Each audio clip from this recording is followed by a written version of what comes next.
સુરત શહેરના સારોલી વિસ્તારમાંથી એક અત્યંત કરુણ અને ચોંકાવનારો બનાવ સામે આવ્યો છે। 3 વર્ષની માસૂમ બાળકી સાથે દુષ્કર્મની ઘટના બનતા સમગ્ર વિસ્તારમાં શોક અને રોષનો માહોલ છવાઈ ગયો છે।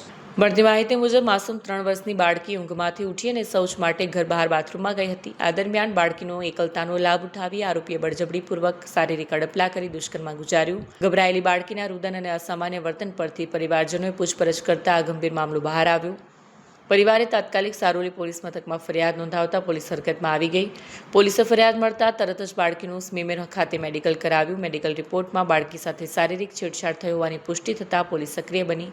પોલીસે તાત્કાલિક વિવિધ ટીમો બનાવી આરોપીની શોધખોળ હાથ ધરી। પોલીસની કાર્યવાહીને પરિણામે ક્રિષ્ના ઇન્ડસ્ટ્રીયલ તરફથી આરોપી મોઝબ્બીર હસામુદ્દીન શેખની ધરપકડ કરવામાં આવી છે। આરોપીને ગણતરીના કલાકોમાં ઝડપી લેવાયો છે।